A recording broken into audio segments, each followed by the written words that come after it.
श्री स्वामी समर्थ. मार्गशीर्ष महिन्यात येणाऱ्या दत्तजयंतीचे महत्त्व, तिथी आणि शुभमुहूर्ताची संपूर्ण माहिती घेऊन मी आपल्यासाठी हा व्हिडिओ घेऊन आलेलो आहे. जर आपल्याला दत्तजयंतीनिमित्त श्री गुरुचरित्र पारायण सुरू करायचे असेल तर या व्हिडिओमध्ये तुम्हाला पारायण कधी सुरू करावे, दत्तसप्ताह कधी असतो आणि जन्मोत्सवाचा अचूक मुहूर्त काय आहे याची सर्व माहिती मिळेल. दत्तजयंती हा भगवान दत्तात्रेयांचा जन्मोत्सव आहे. हिंदू पंचांगानुसार हा उत्सव दरवर्षी मार्गशीर्ष महिन्याच्या पौर्णिमेला साजरा केला जातो. सन 2025 मध्ये म्हणजे यावर्षी दत्तजयंती गुरुवार 4 डिसेंबर रोजी साजरी केली जाईल.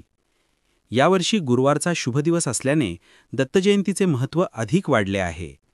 भगवान दत्तात्रेयांचा जन्म हा प्रदोष काळात म्हणजे सायंकाळच्या वेळी झाला होता, म्हणून दत्त मंदिरात जन्मोत्सव याच वेळी साजरा केला जातो.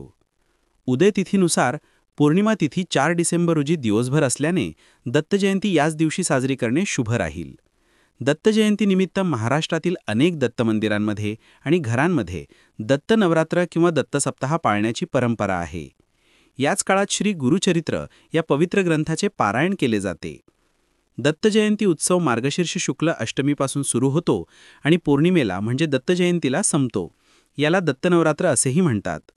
यानुसार दत्तजयंती सप्ताह म्हणजे दत्तनवरात्र शुक्रवार 28 नोव्हेंबर 2025 रोजी सुरू होईल आणि 4 डिसेंबर 2025 रोजी त्याची सांगता होईल. दत्तजयंती सप्ताहात श्री गुरुचरित्राचे पारायण सप्ताहभर चालते. जर तुम्हाला 7 दिवसांचे पारायण करायचे असेल तर तुम्ही शुक्रवार 28 नोव्हेंबर 2025 पासून पारायण सुरू करू शकता. ते दत्तजयंतीच्या दिवशी पूर्ण होईल.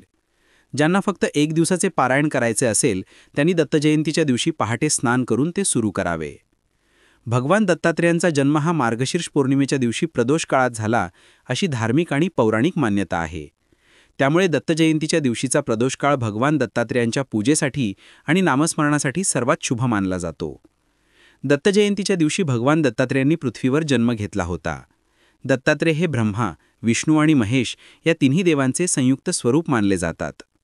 या दिवशी पूजा, नामस्मरण आणि विशेष करून गुरुचरित्राचे वाचन केल्यास आपल्या जीवनातील अडथळे दूर होतात, ज्ञान प्राप्त होते आणि गुरूंचे आशीर्वाद मिळतात. म्हणून दत्तजयंतीचा दिवस दत्तभक्तांसाठी अतिशय पवित्र आणि मोठा उत्सव असतो. तर सांगितलेल्या या शुभमुहूर्तावर आपणही भक्तिभावाने दत्तगुरूंची उपासना सुरू करा आणि त्यांची कृपा प्राप्त करा. हा व्हिडिओ पाहिल्याबद्दल धन्यवाद.